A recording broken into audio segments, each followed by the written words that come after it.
If you're familiar with Texas high school football, you know that rivalries run huge in this state, and I've had the opportunity to cover many of them. And there's a few others that's on my bucket list to cover, but I've compiled right here 10 of my top rivalries in the state of Texas, and about 6 I've been to, 7 maybe, and 3 or 4 others I have not had the opportunity to go to. Matter of fact, I have not been to my #1 rivalry in the state of Texas, which you can ask anybody else. This rivalry is top tier, #1 in the state. I have not been to it. They will not let me in because I have not applied or correctly. I do not meet their criteria to get a media credential. So hopefully I can get in there one day. We'll let you know what it is at the end of this video, so stay tuned. But these are the top 10 rivalries in the state of Texas. First up, we have Honey Grove versus Cooper on our list. And basically why this is number 10 on our list is because it's a 2A rivalry, and I love the small town atmosphere that it has with it. It's really cool. The rivalry started in 1911, so over 100 years old right here. And both teams are about 30 minutes away from each other in 2 small communities up in northeast Texas. One of my favorite things about this rivalry, well, one of my best memories about this rivalry was not a great memory, but on the way back from the rivalry, I got pulled over for a ticket because my tag was out. I was an out-of-state student at my college and had not been back home to get the tag fixed. So that's one of my memories of this rivalry. But other than that, you like drive up and you go down a dirt road and there's nothing there. And then all of a sudden you see the lights and it's just full of people. This rivalry probably has more people at it than both of these towns have living in them. Number 9 on our list is Texas High versus Arkansas High. So this rivalry is in Texarkana on the Texas and Arkansas border. So you have Arkansas High School, which is on the Arkansas side of Texarkana, and Texas High School, which is on the Texas side of Texarkana. But this rivalry doesn't exist anymore. They banned it during COVID because just a lot of things went wrong during COVID, of course. And I believe that Texas High is a 5A school, Arkansas High is a 3A school, and it was sort of just a mismatch for these 2 schools to play. So they did away with it, and possibility of it coming back is not that great because of just the different things they have going on between these 2 schools. But before this rivalry got canceled, it was 103 years old. And in 2020, it marked the first time they did not schedule this rivalry in 69 years. It really pains me to see this rivalry go away like it did. Both schools really won in their respective districts. They've won state championships. And I've heard this rivalry gets around 10 to 12,000 people a game wherever it is played. It doesn't really matter. Fans travel. And it just represents what Texas high school football is all about. That's what kind of hurts about this rivalry not being a thing anymore, is because, you know, what it means to the state. Truly, everybody in the state knows of Texas versus Arkansas High. Another rivalry that I have been to, which is number 8 on our list, is Waxahachie versus Ennis High School. Ennis is a powerhouse, winning a couple of state championships in the early 2000s. But both of these schools have been playing each other since 1908, 17 times between then and 1937. However, they have played each other 86 consecutive times since 1939. There have been 4 state championships won between both of these programs, and Ennis's head coach Sam Harrell is responsible for 3 of these state championships. Like I said, they won it in the early 2000s, somewhere right in there. But he left the program due to getting ill with cancer, but started back coaching in 2019, and I believe he is still fighting cancer today. So prayers up for Coach Sam Harrell. One cool thing about this rivalry that I really like is it's called the Battle of 287, and it's literally a highway 287 that runs through both towns, and they battle over a sign. It literally says 287 on it. But I went to this game in 2022, and oh my gosh, probably the hottest football game I have ever been to. And I was dehydrated after this game, but it was a fun game, packed out. But I think all 10 to 12,000 people there were dehydrated after we all left. Gosh, it was so hot.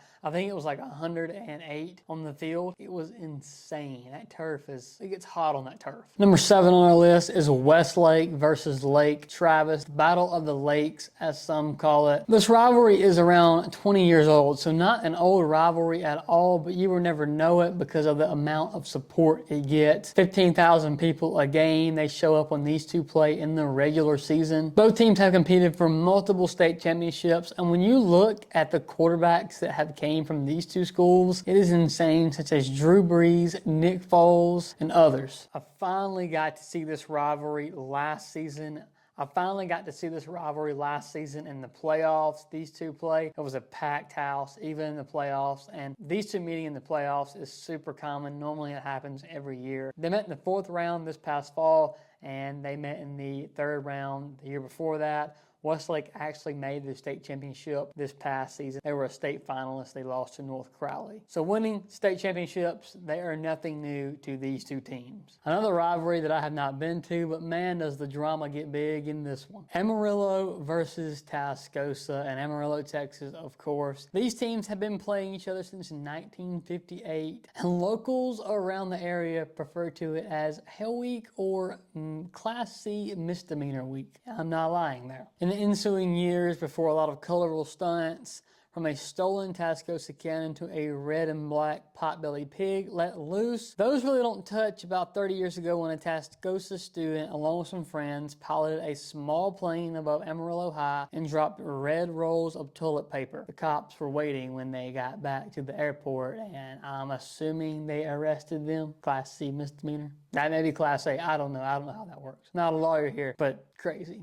But one of the craziest incidents that ever happened with this rivalry is in the summer of 1958, before the first game. Some Sandies, Amarillo, had taken diesel and burned AHS into the Rebels practice field. Tascosa wasn't just going to take that lying down. Guilford, a couple of days later, was in a grocery store and walked past some ice cream salt. He recruited a couple other guys with him. The salt, along with some soaking water, mixed together on the bank of the grass at Amarillo High. It later revealed the block THS. And another time of this rivalry, they actually caught someone spying in the locker rooms. The coaches caught wind of this, and they actually took the student and locked him up in a locker room closet for hours. This rivalry is crazy, and it may deserve more than just 6 on my list, because the stories are endless with this one, it seems like. Number 5 on our list deserves to be number 5 because it is one of the most underrated rivalries in the state of Texas. It is San Benito versus Harlingen High School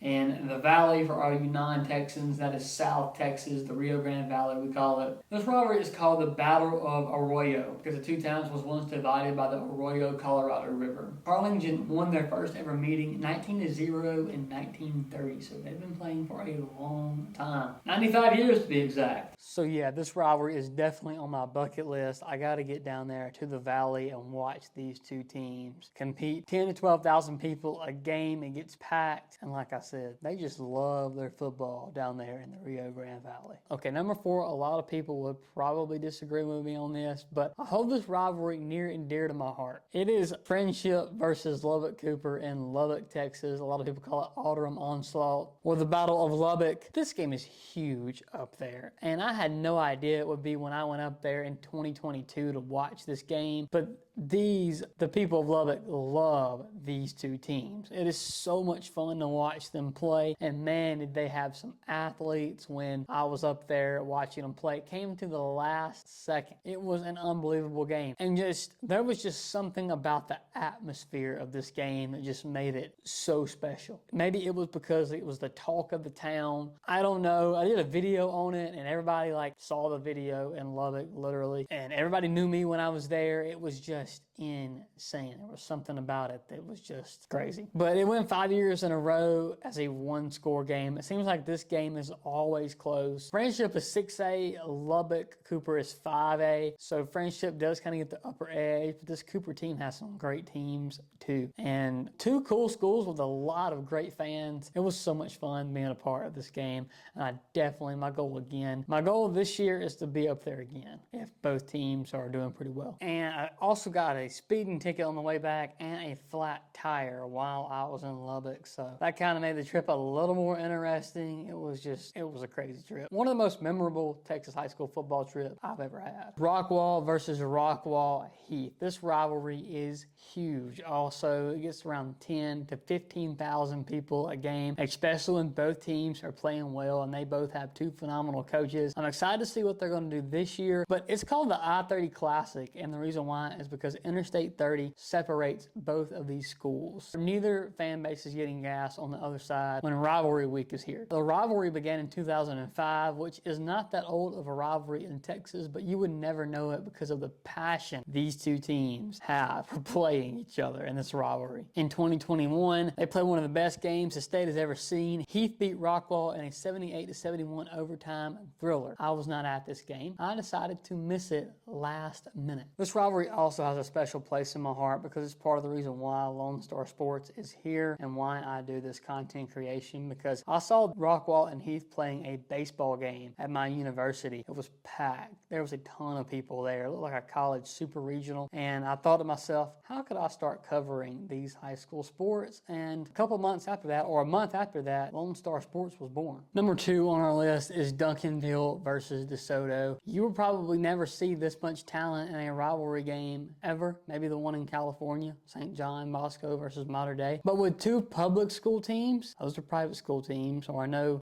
private school teams. But with two public school teams, don't think you will see this much talent on two rosters as you will this team, Duncanville and Desoto. They've been playing forever. I'm not for sure the date they got started playing, but this rivalry is huge. It's a sellout every single time these two play. Covered on national media. They're, Duncanville and Desoto won, not last year, but the last. Duncanville and Desoto both won back-to-back state championships a couple of years ago, and the whole nation pays attention when these two play. So I've covered Duncanville and Desoto a lot, and it literally feels like you're at an SEC game being up beside these players. That's how good they all are. I mean, you have a ton of Division I commits on both rosters. A lot of speed, a lot of talent. It is unbelievable watching these two teams play each other. Also very hard to get in as a media member too, because of all the people that want to attend this game and all the cameras that want to be there. Okay, the number 1 rivalry in the state of Texas, and if you're from Texas, you probably guessed it, P&G versus Nederland. It doesn't really get any bigger than this rivalry right here. Some call it the Bum Phillips Bowl, named after legendary coach Bum Phillips. He is affiliated with the Houston Texans. His son is Wade Phillips. But the most popular name affiliated with this rivalry is the Mid-County Madness, because it's located in Mid-Jefferson County, Texas. Both teams have played each other since 1925, with P&G leading the series 54-40-7. P&G, y'all, their fan base described to me as they're a cult, and it's really insane. They brought